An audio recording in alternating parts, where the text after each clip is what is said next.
ইনসাফের বাংলাদেশ চাইলে যদি মৃত্যুবরণ করতে হয়, আর কত রক্ত দেবে আমাদের সন্তানেরা?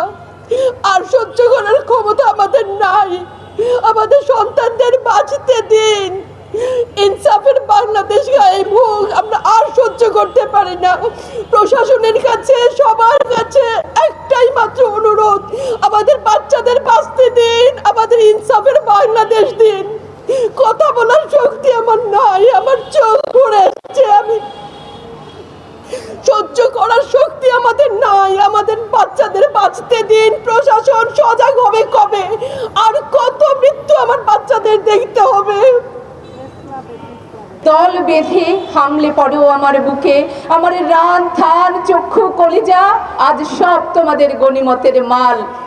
দেশি শুয়ার খুবলে খাওয়ার আগেই আমার ইচ্ছে মতো ছিঁড়ে খাও তোমরা, কিন্তু দোহাই তোমার মস্তিষ্কটা খেও না, তাহলে শীঘ্রই দাস হয়ে যাবে তোমরা। খুনিরা হাদি ভাইয়ের দাস হয়ে গিয়েছে, কারণ তারা গুলিটা করেছিল হাদি ভাইয়ের মাথায়। তারা আজন্ম দাস হয়ে থাকবে, কিন্তু আমরা যারা জীবিত আছি আল্লাহর কসম করে বলছি, আমরা হাদি ভাইয়ের আদর্শকে আমাদের বুকে ধারণ করব, লালন করব। যারা বারবার আধিপত্যের কথা বলে আমাদের দেশকে অস্থিতিশীল করতে চায়, আমরা তাদের দাঁত ভাঙা জবাব দিব। আমাদের জীবন যদি চলেও যায়, আমরা সে ভয় আর করব না, কারণ হাদি ভাই, আবরার ফাহাদ এবং 2000 শহীদ আমাদেরকে শিখিয়ে দিয়ে গেছেন আমরা আর থেমে থাকলে চলবে না। আজকে অনেক মায়েদেরকে এখানে আমি কাঁদতে দেখছি। 32 বছরের হাদি এমন একজন নেতা, তার একটা বক্তব্য আপনারা দেখবেন ইউটিউবে। সে বলছে যে আমার দলের যারা সবগুলাকে আমার সন্তান মনে হয়, বাচ্চার মতো মনে হয়। সুবহানাল্লাহ, একটা বাচ্চা বয়সী ছেলে তার অনুসারীদেরকে বলছে, তার দলের লোকদেরকে বলছে তার বাচ্চা মনে হয়। আমি আরো যদি বলি যে দেখেন, জুলাইয়ের পরেও যারা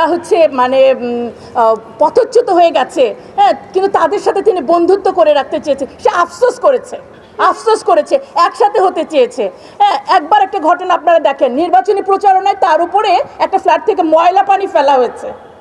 সে উপরে তাকিয়ে বলছে ফেলেন, আর যতবার ময়লা পানি ফেলেন, কিন্তু আমরা ভোট চাই। আমরা হলে, অন্য কোনো রাজনৈতিক দল হলে আপনারা কি করতেন? আমরা তো কোনো দল সম্পর্কে কোনো মতামত অনলাইন কেন কোনো জায়গায় কিছু কোনোদিন বলতে পারি নাই।